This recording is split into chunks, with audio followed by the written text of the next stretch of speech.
प्रिया पूरी रात यश के जुनून को सहन करते करते थक चुकी थी। पहली रात की झिझक और संकोच के कारण वह उसे मना भी नहीं कर पा रही थी, लेकिन यश का जोश कम होने का नाम ही नहीं ले रहा था।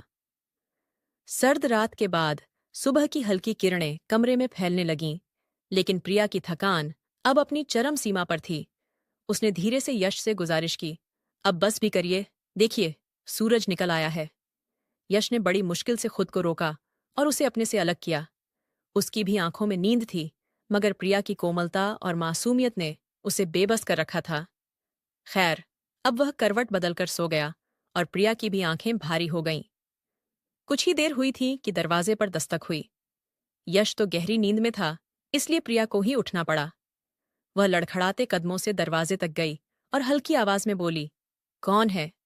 बाहर से आवाज आई, बेटा 9 बज चुके हैं, जल्दी से तैयार हो जाओ, तुम्हारे मायके वाले आने वाले हैं। सास की आवाज सुनते ही प्रिया के मन में अजीब सी उदासी छा गई। उसने घड़ी देखी, सुबह के 7:30 बजे तक यश ने उसे खुद से दूर नहीं किया था। मुश्किल से 1-2 घंटे ही तो सो पाई थी और अब फिर से उठना पड़ रहा था। उसकी नजर बिस्तर पर गहरी नींद में सो रहे यश पर गई। वह बिल्कुल निश्चिंत था, जैसे उसे किसी बात की परवाह ही न हो। प्रिया ने भारी मन से अलमारी खोली, कपड़े निकाले और नहाने चली गई। जल्दी से तैयार होकर जैसे ही बाहर आई, उसने देखा कि उसके मायके वाले भी पग फेरे की रस्म के लिए आ चुके थे। सास ने मुस्कुराते हुए कहा, बेटा जाओ, यश को भी उठा दो। ठीक नहीं लगता कि दामाद जी सोते रहें और मेहमान इंतजार करें। प्रिया को यह सुनकर अजीब सी घबराहट हुई। बीती रात के बाद यश का सामना करने में उसे डर लग रहा था, कहीं फिर से कुछ वैसा ही न हो जाए। रात भर यश यही कहता रहा था, प्रिया तुम्हारी खुशबू में ही मेरा सुकून है। काश ये रात कभी खत्म न होती। यश की बातें उसे बेचैन कर देती थीं, लेकिन जब सास ने दोबारा इशारा किया तो वह मजबूरी में कमरे में चली गई। सुबह के 11 बज चुके थे, लेकिन यश अभी भी सो रहा था। प्रिया ने धीरे से उसका हाथ पकड़कर उसे जगाने की कोशिश की।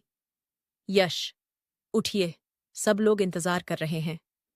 यश ने उनींदी आंखों से प्रिया को देखा, लेकिन जैसे ही उसकी नजर उसके चेहरे पर पड़ी, उसकी शरारत जाग उठी। उसने अचानक प्रिया का हाथ खींच लिया, जिससे वह सीधा उसके ऊपर जा गिरी। प्रिया, तुमसे दूर जाने का तो मन ही नहीं कर रहा, यश ने मुस्कुराते हुए कहा। और ये रिश्तेदार भी ना, बिल्कुल भी वक्त नहीं देते। प्रिया घबरा गई। यश, छोड़िए ना, सब लोग इंतजार कर रहे हैं। यश ने उसकी एक न सुनी और जबरन उसे रोक लिया। अपनी मनमानी करके ही उसने उसे छोड़ा और फिर खुद नहाने चला गया। जब वह बाहर आया तो अपना गीला तौलिया प्रिया की ओर उछालते हुए बोला, मैं तो नाश्ते के लिए जा रहा हूं, तुम भी जाकर फिर से तैयार हो जाओ। अगर देर हुई तो कोई भी बहाना बना देना। प्रिया का दिल रोने को कर रहा था, लेकिन बाहर सबके सामने वह चाहकर भी कुछ नहीं कर सकती थी। यश कमरे से बाहर चला गया और वह चुपचाप फिर से नहाकर वहीं कपड़े पहनकर तैयार हो गई, ताकि किसी को शक न हो। नाश्ते के दौरान यश बार बार उसे इशारों से कमरे में बुलाने लगा, लेकिन अब वह तंग आ चुकी थी। इसीलिए उसने यश की मां के पास बैठकर बातचीत में खुद को व्यस्त कर लिया। यश ने जब देखा कि प्रिया उसकी अनदेखी कर रही है, तो गुस्से में उठकर अपने कमरे में चला गया और दरवाजा जोर से बंद कर दिया। अभी तो अच्छा भला यहां सबके साथ बैठकर नाश्ता कर रहा था। प्रिया ने भी ना में सिर हिलाकर अपनी सास से झूठ बोल दिया और कहने लगी, पता नहीं माँ, मुझे भी नहीं पता कि अचानक उन्हें क्या हो गया है। जबकि प्रिया अच्छी तरह से जानती थी कि यश के गुस्से की वजह क्या थी। लेकिन प्रिया इस वक्त यश का गुस्सा तो बर्दाश्त कर सकती थी, मगर उसका जुनून नहीं। खैर, प्रिया आज पूरा दिन अपने कमरे में ही नहीं गई और शाम को तो मुंह दिखाई का फंक्शन था। इसलिए उसकी सास ने उसे तैयार होने के लिए पार्लर भेज दिया और खुद फंक्शन की तैयारियों में जुट गईं। मुंह दिखाई के फंक्शन में तो प्रिया और भी ज्यादा खूबसूरत लग रही थी, या यूं कहो कि वह तो कयामत डा रही थी। उसे देखते ही यश तो अपनी पलकें झपकाना ही भूल गया था। लाल और हरे रंग के कॉम्बिनेशन में मुंह दिखाई का खूबसूरत जोड़ा, मेहंदी से सजे हाथों में लाल और हरे रंग की चूड़ियां, और ठीक उसी तरह मेहंदी लगे पैरों में सोने की पायल, ऊपर से मुंह दिखाई का घूंघट उठाने के लिए सिर पर डाली हुई नथ की गोल्डन चुनरी, जिसमें से प्रिया का खूबसूरत चेहरा साफ नजर आ रहा था। जब प्रिया को मुंह दिखाई के फंक्शन के लिए यश के पास बिठाया गया, तो यश ने प्रिया का हाथ कसकर पकड़ लिया और उसके कान के पास आकर कहने लगा, प्रिया, आज तो तुम किसी भी हालत में मुझसे बच नहीं सकती। ये सुनते ही प्रिया का सर घूमने लगा और उसके माथे पर पसीने की बूंदें साफ नजर आ रही थीं।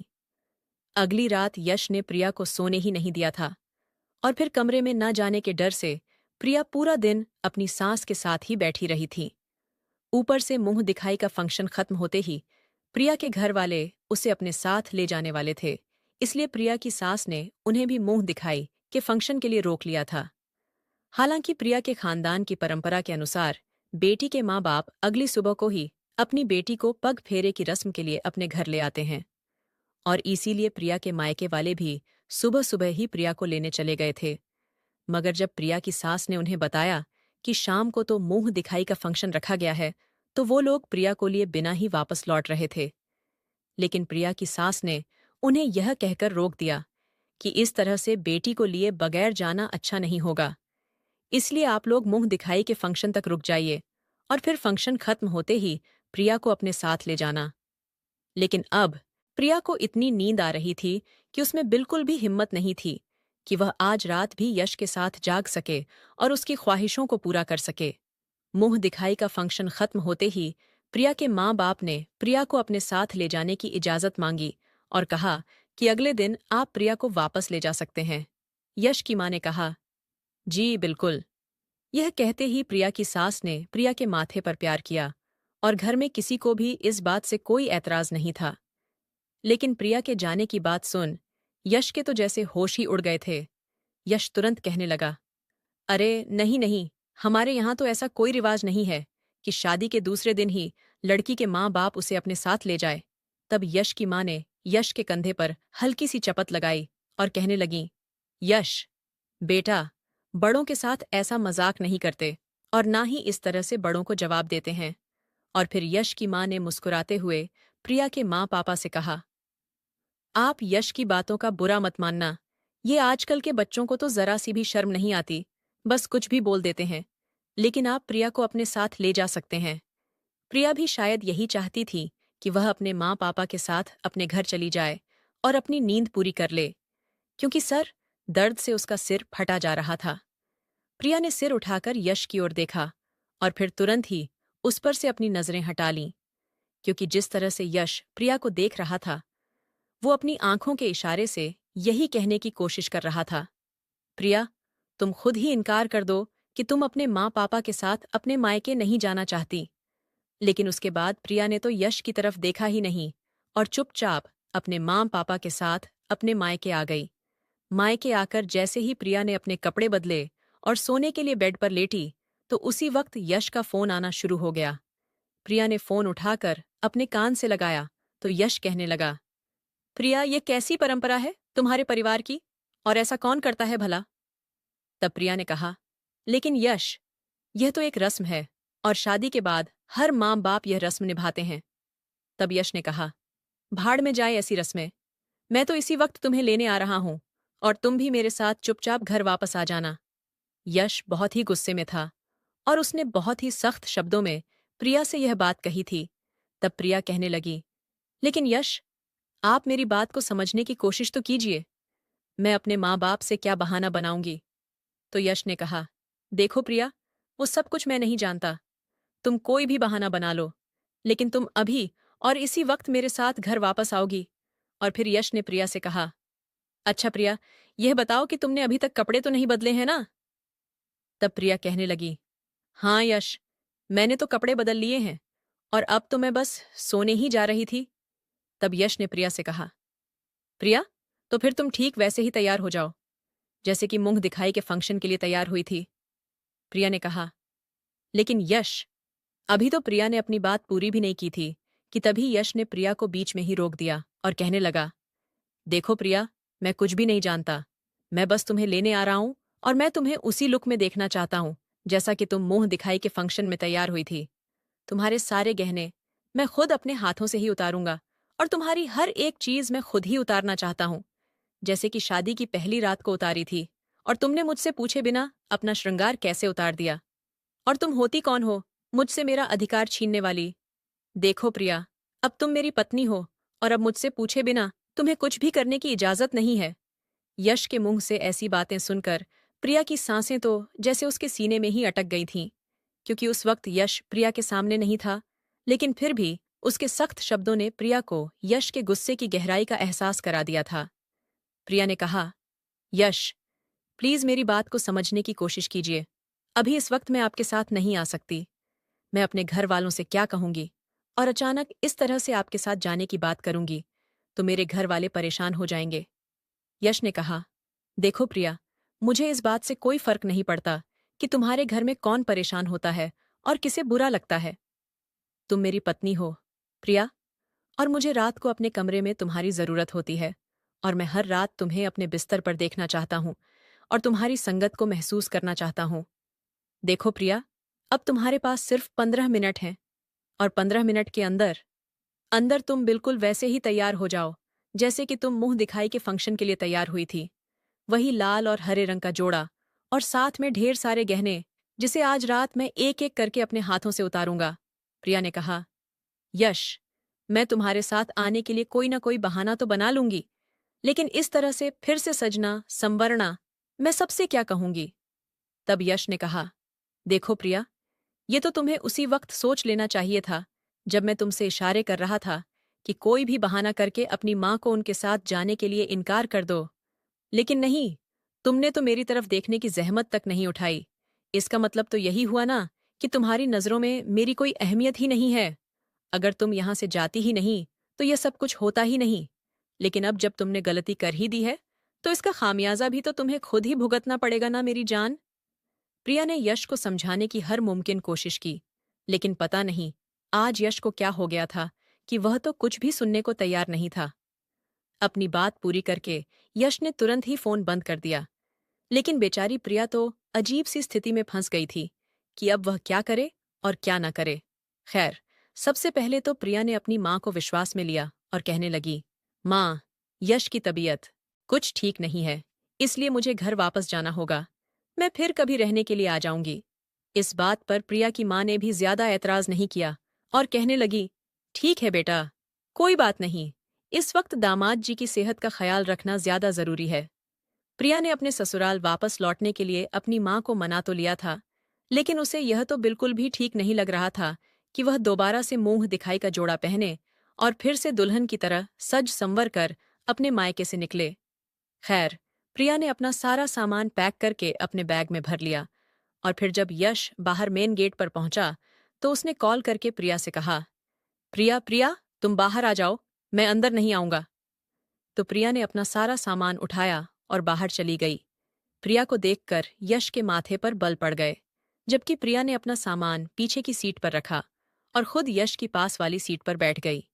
तब यश ने प्रिया से कहा, प्रिया, मैंने तुम्हें तैयार होने के लिए कहा था ना, तो फिर तुम तैयार क्यों नहीं हुई? लगता है अब तो मेरी एक भी बात का तुम पर कोई असर ही नहीं होता। तब प्रिया कहने लगी, यश, प्लीज कुछ तो समझने की कोशिश कीजिए। अगर मैं इस तरह से दुल्हन की तरह सज संवर कर निकलती तो माँ क्या सोचती कि मैं आज फिर से दुल्हन बनकर क्यों जा रही हूँ। बड़ी मुश्किल से तो मैंने आपके साथ जाने का बहाना बनाया है। ये तो भगवान का शुक्र था कि इस वक्त यश ने कोई तमाशा नहीं किया और कहने लगा, ठीक है प्रिया, अभी के लिए तो तुम्हें माफ करता हूं, लेकिन घर पहुंचते ही तुम्हें मेरे लिए वैसे ही तैयार होना पड़ेगा जैसे कि तुम मुंह दिखाई के फंक्शन के लिए तैयार हुई थी। प्रिया बेचारी मरती क्या ना करती। उसने कहा, ठीक है यश, मैं आपके लिए बिल्कुल वैसे ही तैयार हो जाऊंगी, लेकिन आप भी मुझसे एक वादा कीजिए कि आप मुझे ज्यादा परेशान नहीं करेंगे, क्योंकि कल रात भी आपने मुझे बिल्कुल भी सोने नहीं दिया था और आज सुबह से भी मैं जाग ही रही हूं। इसलिए अब मेरा सिर दर्द से फटा जा रहा है और मुझे बहुत ही ज्यादा नींद भी आ रही है।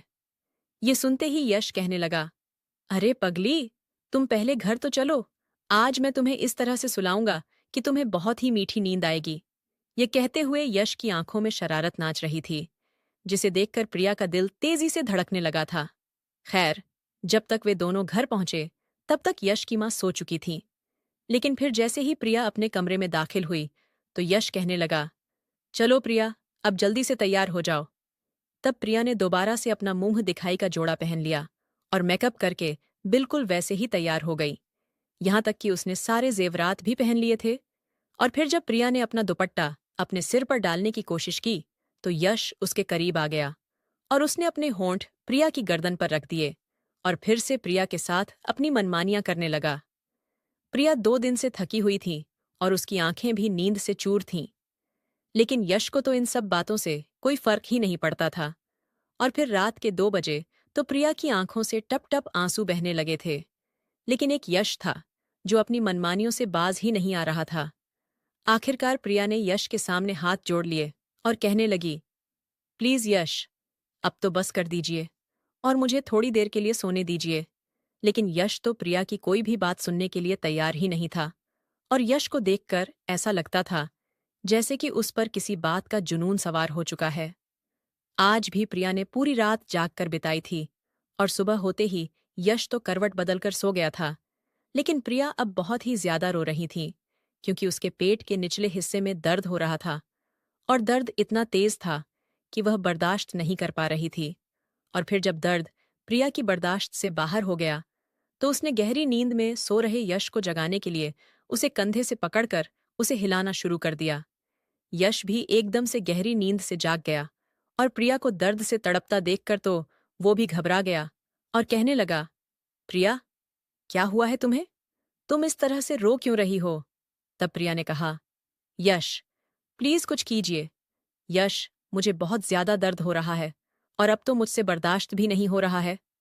यश ने देखा कि प्रिया पेट के निचले हिस्से पर अपने दोनों हाथ रखे तड़प रही थी और यह देखकर यश खुद भी घबरा गया था क्योंकि उसे भी कुछ समझ ही नहीं आ रहा था कि आखिर प्रिया को हुआ क्या है। यश ने प्रिया से कहा, 1 मिनट रुको प्रिया, मैं अभी माँ को बुलाकर लाता हूँ। ये कहते हुए यश जल्दी से बैग से उठ खड़ा हुआ और अपनी शर्ट पहनकर उसके बटन लगाते हुए और अपने हाथों से अपने बालों को ठीक करते हुए कमरे से बाहर निकल गया। कुछ देर बाद यश की माँ घबराई हुई कमरे में आई तो उन्होंने देखा कि प्रिया दर्द से बहुत ही ज्यादा तड़प रही थी। यश की माँ खुद भी समझ नहीं पा रही थी कि आखिर प्रिया को हुआ क्या। इसलिए उन्होंने यश से कहा, यश, ऐसा करो कि ड्राइवर से कहो जल्दी से गाड़ी निकाले, प्रिया को अस्पताल लेकर जाना है। अपनी माँ के कहने पर यश जल्दी से बाहर चला गया और तब तक यश की माँ प्रिया को सहारा देकर बाहर गाड़ी तक ले आई थी। लेकिन जब वह लोग प्रिया को लेकर अस्पताल पहुंचे तो लेडी डॉक्टर ने यश की माँ को बहुत ही बुरी तरीके से डांटा और कहने लगी, आपको पता भी है कि आपके बेटे ने अपनी पत्नी का क्या हाल कर दिया है। आपका बेटा इंसान है या जानवर? उसे बिल्कुल भी होश नहीं है क्या? और फिर डॉक्टर ने प्रिया की सास को बताया कि प्रिया के इंटरनल साइट पर जख्म हो चुके हैं, इसलिए अपने बेटे से कहना कि कुछ दिनों तक वो अपनी पत्नी से दूर ही रहे।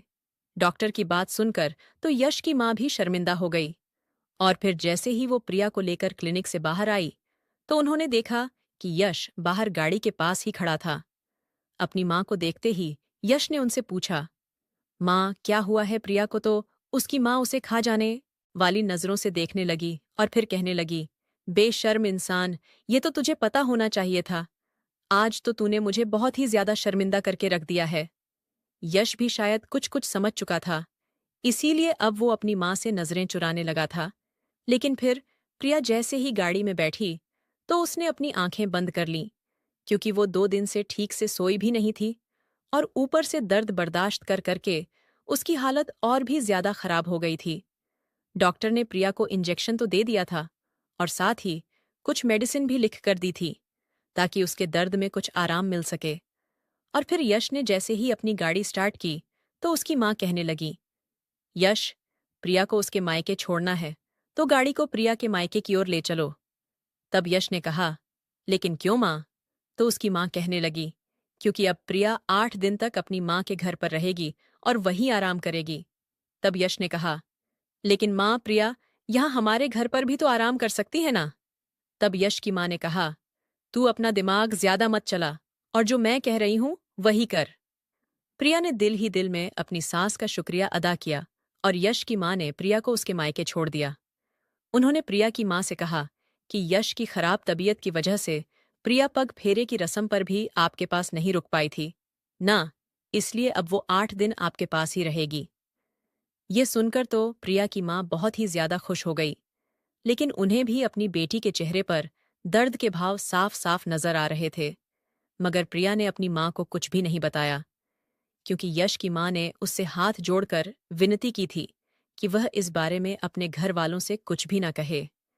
यश की माँ ने प्रिया के सिर पर हाथ रखकर उसे तसल्ली दी और कहा, प्रिया बेटा, मैं यश को समझा दूंगी कि वो आइंदा से तुम्हारे साथ ऐसा सुलूक कभी नहीं करेगा। लेकिन प्रिया के दिल में तो जैसे यश की नज़दीकियों का डर बैठ गया था, और यश ने भी 2 दिन तक तो कुछ भी नहीं कहा, और प्रिया ने ये 2 दिन बहुत ही सुकून से बिताए थे। लेकिन फिर 2 दिन बाद यश ने प्रिया को फ़ोन किया, और तब प्रिया सोने की तैयारी कर रही थी। जैसे ही प्रिया ने फ़ोन उठाया तो यश कहने लगा, अरे वाह प्रिया, मुझसे दूर रहने का अच्छा बहाना बनाया है तुमने। आखिर ऐसा भी क्या हो गया है तुम्हें, जो तुम अपने मायके जाकर बैठ गई हो? तब प्रिया ने कहा, यश, तो क्या मम्मी जी ने आपको कुछ भी नहीं बताया? तो यश कहने लगा, यार प्रिया, तुम इस दुनिया की कोई पहली लड़की तो नहीं हो ना, जिसकी शादी हुई है। शादी तो सबकी होती है, और सारी लड़कियों के पति अपनी पत्नियों के साथ यही सब करते हैं। लेकिन उनकी पत्नियां यूं रोने नहीं बैठ जाती। प्रिया, थोड़ा सा स्तव करना भी सीख लो, और यूं छोटी छोटी बातों पर हंगामा ना मचाया करो। पता नहीं तुमने उस लेडी डॉक्टर को क्या पट्टी पढ़ाई, और फिर डॉक्टर ने ना जाने मेरी माँ से क्या कहा, कि मेरी माँ ने तो मुझसे पूछे बिना ही सीधे 8 दिन के लिए तुम्हें मुझसे दूर कर दिया, और तुम्हें तुम्हारे मायके छोड़ दिया। देखो प्रिया, मैं कुछ नहीं जानता, लेकिन मैं तुम्हारे बगैर 8 दिन तो अकेले नहीं गुजार सकता, क्योंकि मैंने इस तरह से बिस्तर पर अकेले रातें बिताने के लिए शादी नहीं की थी। प्रिया ने कहा, यश, क्या आपको पता भी है कि मैं किस दर्द से गुजर रही हूं? तो यश ने कहा, अपनी बकवास बंद करो प्रिया। मैंने तुम्हारी ये रोज की घिसी पिटी बकवास सुनने के लिए फोन नहीं किया है। 2 दिन से मैं पागल हो रहा हूं, और मुझे रात को ठीक से नींद भी नहीं आ रही है, क्योंकि मुझे बिस्तर पर तुम्हारी जरूरत है। देखो प्रिया, मैं तुमसे आखिरी बार कह रहा हूं कि तुम कोई भी बहाना बनाओ और कुछ भी करो, लेकिन बस घर वापस आ जाओ। अब प्रिया के पास यश की जिद का कोई इलाज ही नहीं था, इसलिए फिलहाल तो उसने फोन बंद कर दिया, क्योंकि प्रिया पहले से ही अपने दर्द से जूझ रही थी, और 2 दिन बाद अब जाकर उसका दर्द कुछ कम हुआ था। लेकिन अब यश उसे दिमागी तौर पर परेशान कर रहा था। इसलिए प्रिया ने सोच लिया था कि अब वो यश का फोन ही नहीं उठाएगी, और कोई भी बहाना बना देगी। लेकिन वो भी यश माथुर था, इतनी जल्दी कहाँ वो प्रिया का पीछा छोड़ने वाला था। कुछ दिनों तक तो प्रिया ने यश का फोन उठाया ही नहीं, और जब भी उठाती थी तो कोई ना कोई बहाना बनाकर कह देती थी कि अभी वो बिजी है और कुछ देर बाद फोन करेगी। ऐसे ही करते करते 8 दिन गुजर चुके थे, और यश का गुस्से से बुरा हाल हो चुका था। यश की माँ ने भी उस पर पाबंदी लगा रखी थी कि वह प्रिया को लेने के लिए नहीं जाएगा, और 8 दिन बाद यश की माँ खुद ही प्रिया को घर ले आई थी। और फिर जब प्रिया अपने ससुराल वापस आई तो उसने देखा कि यश का मूड बहुत ही खराब था। यश ने तो प्रिया को देखकर भी अपना चेहरा दूसरी तरफ कर लिया, और चुपचाप अपना खाना खाता रहा, और बीच बीच में चोर नजरों से प्रिया को देखता रहा। खाना खाने के बाद यश जल्दी ही अपने कमरे में चला गया, क्योंकि उसे ऐसा लगा था कि प्रिया भी जल्दी ही कमरे में आ जाएगी और उसे मनाने की कोशिश भी करेगी। लेकिन जैसे ही प्रिया खाने के बाद फ्री हुई तो यश की माँ ने प्रिया को अपने कमरे में बुलाया और कहने लगी, प्रिया बेटा, मैं अपने बेटे के व्यवहार पर बहुत ही ज्यादा शर्मिंदा हूँ, लेकिन तुम्हें भी मुझे सब कुछ बता देना चाहिए था। तब प्रिया कहने लगी, मम्मी जी, मुझे खुद भी इन बातों का इतना कुछ पता नहीं था, लेकिन फिर भी मैं यश को समझाने की बहुत कोशिश करती थी, लेकिन यश तो मेरी कोई भी बात सुनते ही नहीं थे। तब यश की माँ कहने लगी, प्रिया बेटा, लेकिन अब तुम बिल्कुल भी फिक्र मत करना, क्योंकि मैंने यश को खूब अच्छे से समझा दिया है, और उसे बहुत डांटा भी है कि आइंदा वह तुम्हारे साथ ऐसा सुलूक नहीं करेगा।